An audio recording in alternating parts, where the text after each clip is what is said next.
Agora esta chamada está sendo gravada. Bom, como vocês ouviram aí, agora essa chamada está sendo gravada. Sejam bem-vindos à nossa aula 2. Nós já estávamos, né? Nós já saímos pulando de um para o outro, porque a gente estava no meio de uma resolução.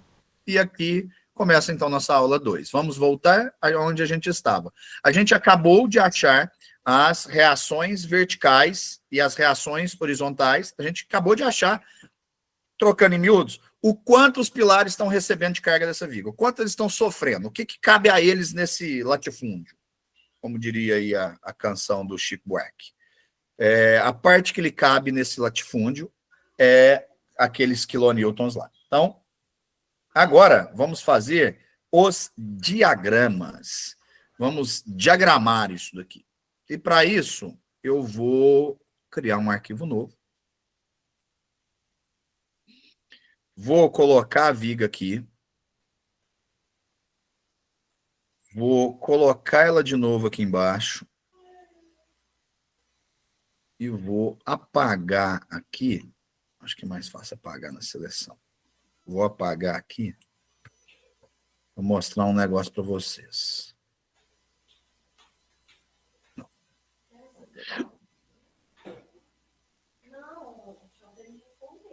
Pronto.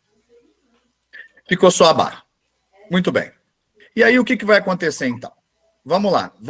Isso é um gráfico, gente. Os diagramas são, da matemática, gráficos, né?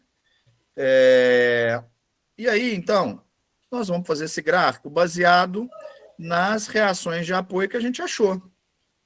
A gente achou que o primeiro apoio tem 13 quilonewtons de força positivo, é positivo, então é para cima, lembra a conversão? Ó, positivo é para cima, tá aqui, ó, vocês estão vendo meu mouse.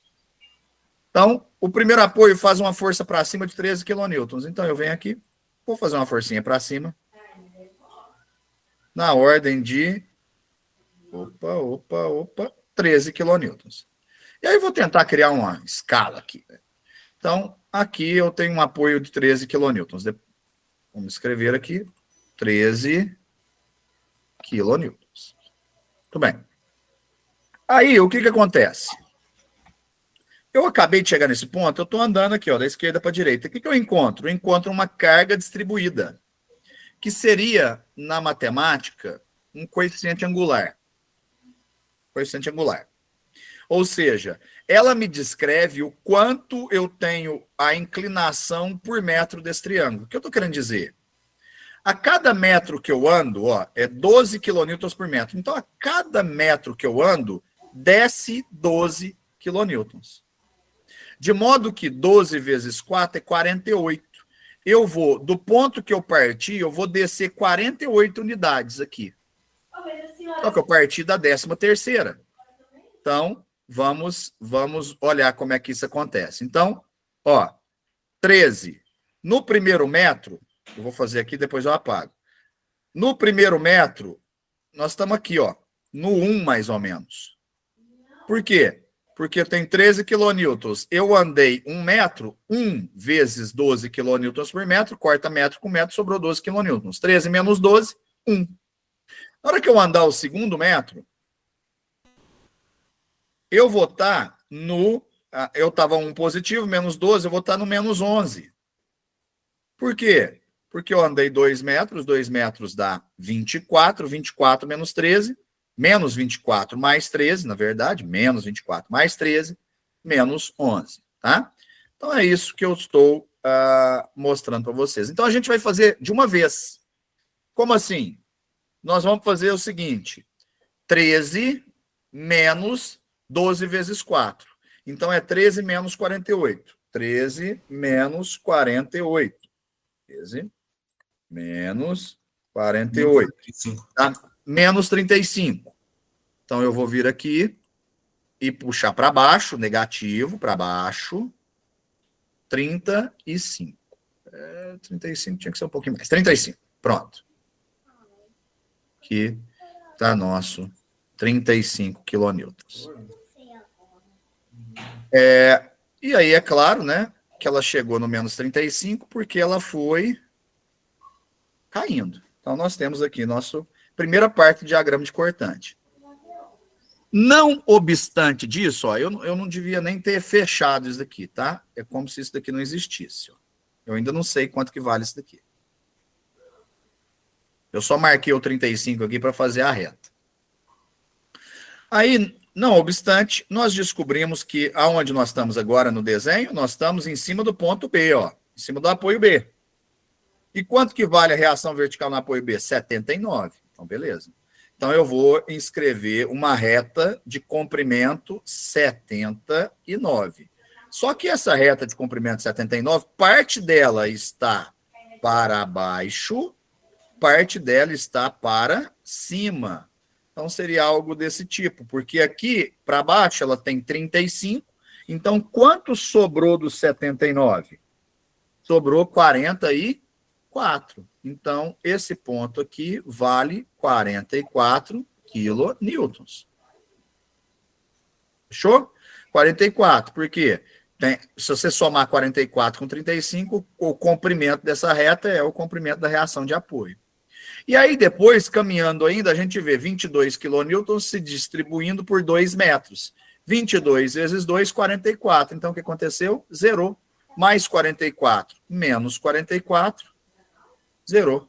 Temos aqui, então, nosso diagrama de esforço cortante. O que está para cima é positivo.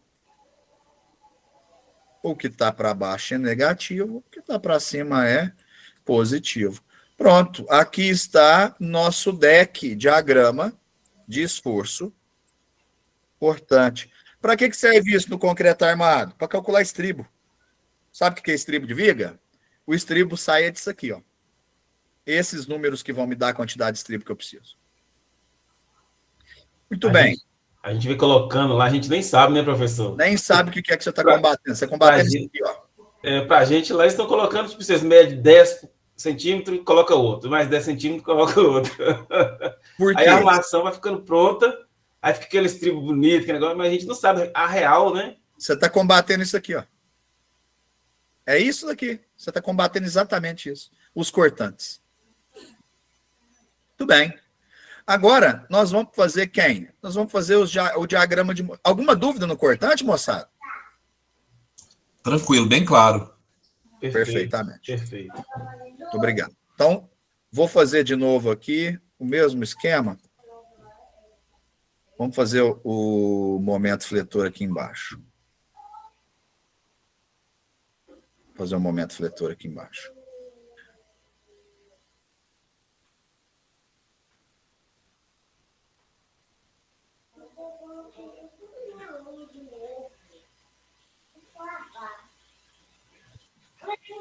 Pronto, deixamos só a barra. Então vamos lá. A gente vai lembrar da seguinte regrinha. Lembra da seguinte regrinha. O momento fletor num ponto, seja hiperestática, hipostática, isostática, independente do tipo da viga. O momento fletor num ponto é igual à somatória das áreas do cortante à sua esquerda. Essa é a primeira regra. Somatória das áreas do cortante à esquerda do ponto que você quer o momento fletor é igual ao valor do momento fletor. Ponto. E outra regra que nós vamos utilizar é o seguinte: aonde o cortante é nulo, o momento é máximo, com exceção das extremidades. Aonde o cortante é nulo, o momento é máximo. Vamos mapear esse esforço cortante. Aonde ele é nulo? Aqui, ele começa em 0, vai em 13. Aqui, ele está caindo, passa por 0. Não sei qual é a distância que nós vamos descobrir. Aqui, ele era menos 35, foi lá para 44, passou pelo ponto 0. E aqui no ponto 0. Então, nós temos 1, 2, 3, 4 pontos em que o cortante é nulo. São 4 pontos em que eu tenho que observar com muita atenção os valores dos momentos fletores. A primeira coisa que eu falo para vocês é o seguinte: esse apoio é segundo gênero. Segundo gênero transmite rotação? Não. Segundo gênero restringe apenas movimento em X, movimento em Y. Não transmite, não segura a rotação. Então, se ele não segura a rotação, lembra a questão que eu falei da armadura dentro do pilar? Quem suporta momento fletor é ferro, barra de aço. Então, se não está puxando nesse sentido, para que eu preciso de armadura aqui? Portanto, o momento fletor é zero. Então, aqui, eu já posso dizer que o momento fletor é zero. O que é mais que subsidia esse cálculo meu? À esquerda desse ponto, qual que é a somatória das áreas? Tem alguma área para cá? Não. Se não tem uma área, ela é zero. Tá? Mas se eu tivesse um engaste aqui no começo, eu também não teria área para cá. Mas eu já teria um valor do momento fletor que eu já teria descoberto. Então, aqui é zero. Beleza? Muito bem. Vamos lá. O próximo ponto em que eu vou me ater é onde o cortante é nulo. Seria esse ponto, mais ou menos. Então, vamos lá. Vamos calcular as áreas. Então, eu vou lá. Vou chamar isso de área 1. E a área 1 é um triângulo, né, moçada? A área do triângulo é metade BH, né? Base vezes a altura dividido por 2. Tá. A altura eu tenho desse triângulo, que é 13 kN, mas é a base. A base eu não sei. Então, eu vou calcular a base. E vou chamar essa base aqui, vou chamar esse comprimento aqui de X, que é a nossa base. E aí, X, moçada, é o seguinte, né? Da onde vem isso? Do coeficiente angular, né, gente? Se eu pegar aqui e dividir essa altura pelo coeficiente angular, eu descubro o exato ponto onde ele zera. Então, eu tenho aqui, vamos lá, 13 kN, X é igual a 13 kN dividido pela carga distribuída. Quem é a carga distribuída? 12 kN por metro. 12 kN por metro. Vai dar 1,08.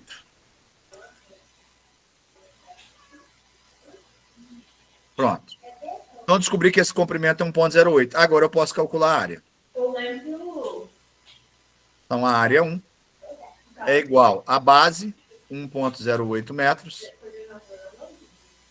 vezes a altura, 13 kN, dividido por 2.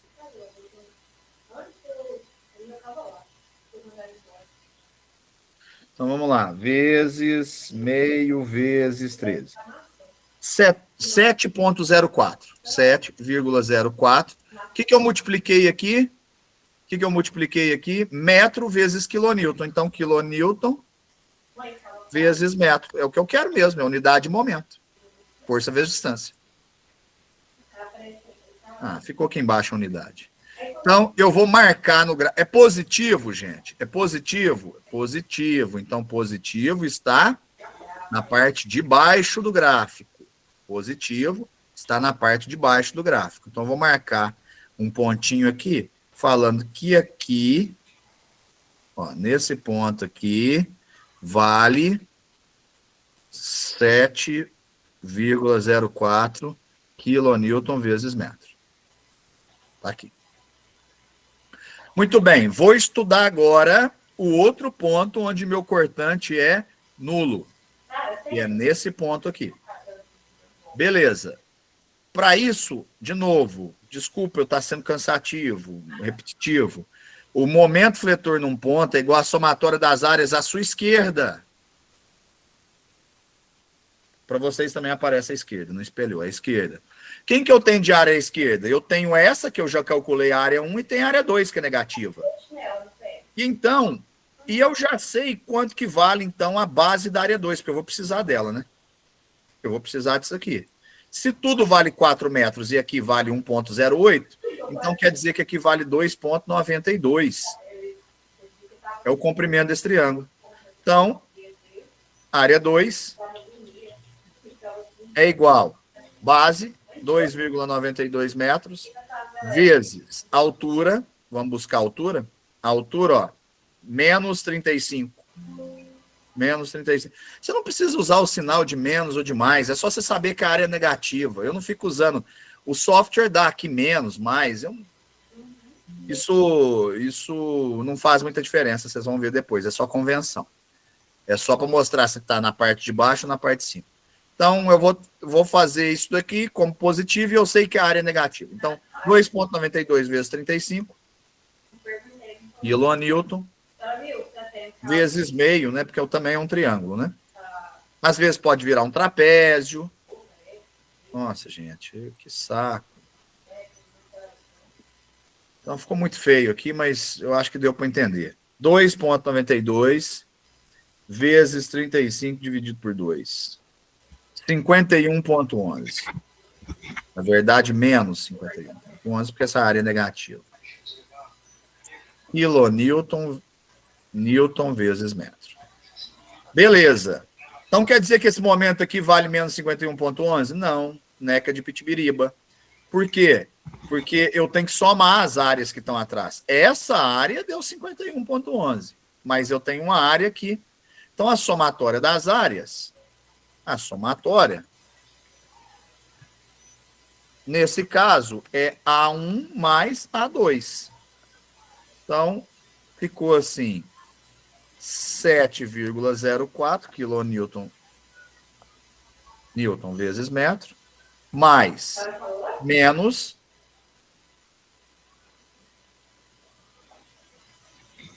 51,11 quilonewton vezes metro, fecha igual, vezes menos 1, mais 7,04. Menos 44,06 quilonewton vezes metro. Pronto. Então eu vou vir aqui, deixa eu até fazer um recorte que ficou pequeno.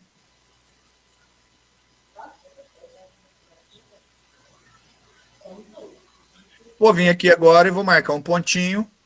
Se aqui é 7,44 seria algo aqui em cima, né? É negativo, então na parte de cima. Cuidado com isso, tá? Momento fletor positivo embaixo, momento fletor negativo em cima. Por isso que quem conhece de viga, ó de novo a realidade. Onde que está a barra, o negativo da viga? Na parte de cima. Por quê? Porque o momento fletor negativo está em cima. Aonde é o positivo da viga na hora que está armando? Lá embaixo. Por quê? Porque o momento fletor positivo está embaixo.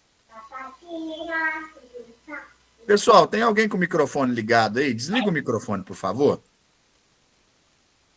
Obrigado. Ó, fechou? Mapeei os pontos. Tem mais um ponto aqui que é 0. Seria esse. Aqui é 0, gente. O ponto 0. Mas eu posso provar para vocês que é 0. Não tem problema. Nós estamos aqui na aula mesmo, é para isso. Vou provar. Vou calcular a área 3. A área 3 eu sei que tem 2 metros e o triângulo tem 44. Então é um triângulo. A área 3 é igual a 44. Eu não vou nem colocar unidade. Vezes 2 dividido por 2. É igual a 44. Veja. Aqui deu 44,06, aqui deu 44. Significa que teria um momento aqui de 0,6? Não, é por causa dos arredondamentos. Tá? Então, zerou. Concorda? Vamos somar as áreas? 44 menos 51,11 mais 7,04, zera. Não zera, dá uma diferença de 0,6, mas eu acho que vocês estão me entendendo, né? O arredondamento. Se eu usar todas as casas decimais aqui, vai zerar. Então, agora é fazer o gráfico. Deixa eu ver se tem alguma... Eu consigo fazer uma parábola aqui.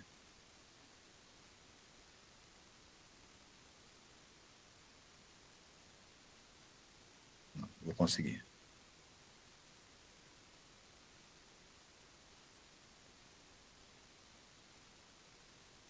Então, aqui eu tenho uma parábola assim. Não! Aqui eu tenho uma parábola desse jeito. Desse jeito. Gente, eu não. Vocês guardem na memória aí.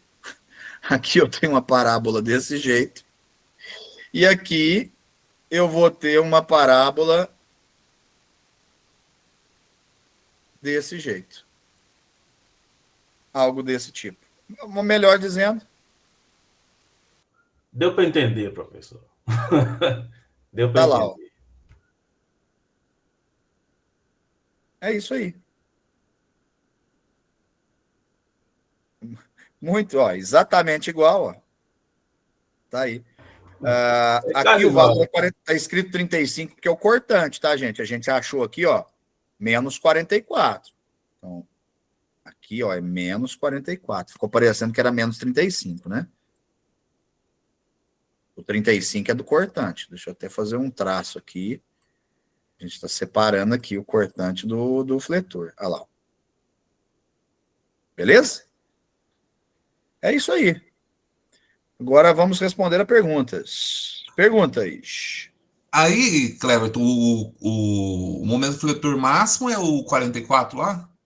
O maior momento fletor encontrado na viga é o 44, Certinho. tá? Bem, Ou mas eu menos achei muito mais 44. fácil o Depende jeito que você fez Ah, do que aquele que você vai fazendo sem fazer o diagrama. Que você vai fazendo as secções e calculando por distâncias. dá também para fazer. É Mas porque eu você acho que faz esse é a mais. secção e vai fazendo os momentos. Isso, também dá certo. Eu Aí fiz o assim também seguinte, na a minha aula. dúvida era o seguinte, ó. Ah, Você faz a secção 1 aqui na viga, na primeira parte da viga. Aí eu hum, calculei ela, tranquilo.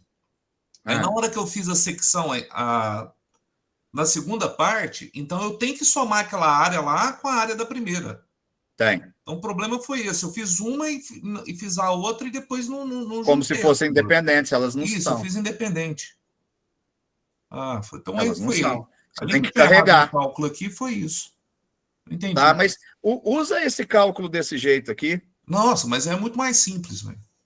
Não usa por secção, não usa por esse jeito aí que vai ficar mais fácil para Eu achei bem vocês. mais tranquilo. Muito obrigado. Muito de nada. Pessoal, tá chegando 10 horas, igual eu falei para vocês, eu preciso dar aquela teletransportada, mas eu quero tirar esses 5 próximos minutos para responder vocês as dúvidas. O primeiro é o Alex. Alex, a palavra é sua. E aí, professor, beleza? Beleza, e você? Tranquilo. Professor, a primeira dúvida da semana 1, queria saber qual que é a relação da deslocamento externo e interno e também com grau de liberdade. Eu não estou conseguindo fechar a conta. Tá. Vamos pensar o seguinte. Deixa eu pegar uma figura aqui. Vamos pegar isso daqui.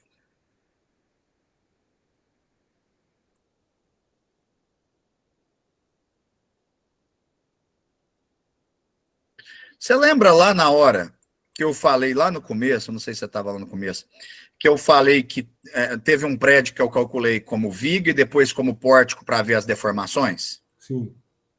Então, esse DE que vocês calculam, o grau de deslocabilidade externa, me diz o quanto essa estrutura pode ser externamente deslocável. O que é externamente deslocável? Imagine o seguinte, ó, aquela era a estrutura real, essa daqui é a estrutura deslocável. Imagine que você tem uma força de vento aqui. Quanto maior for o valor do DE, e se positivo, ele está me dizendo o seguinte, essa estrutura é deslocável externamente. Ela perde seu eixo, ela perde seu baricentro por pequenos esforços externos. Então, isso faz com que ela tenha momentos fletores de primeira e de segunda ordem. Então, para calcular esses momentos fletores de primeira ordem, quando ela tem deslocabilidade externa, você precisa de um recurso hiperestático que vocês vão aprender mais adiante. Então, essa é a deslocabilidade externa. A deslocabilidade interna é o quanto um nó deslocado afeta as barras adjacentes. Quando eu tenho deslocabilidade interna é 1 e 0, né? Quando eu tenho uma deslocabilidade interna verdadeira, 1, significa que se houver uma rotação nesse nó, vou analisar só esse nó, vou fazer um desenho só desse nó. Se há uma rotação nesse nó, o que acontece? As barras adjacentes rotacionam consigo. Então, uma coisa é analisar o quanto por um carregamento interno. E por que esse nó aqui pode rotacionar? Porque eu venho aqui e coloco um gigante carregamento aqui. Interno. Fez uma movimentação num nó interna, transmitir rotação para as barras adjacentes. A externa depende de um carregamento externo fazendo com que a estrutura interna se desloque. São esses índices que você está calculando. Todos eles se aplicam na hiperestaticidade, na isostaticidade, que é o que nós estamos trabalhando nesse momento, não. Mas eu respondi? Perfeito. Agora, só mais uma dúvida para não te atrasar, é que tem um exercício que eu fiz aqui, e eu utilizei o método que o professor ensinou, que é fazendo o caminho do homenzinho lá. Certo. E é uma treliça.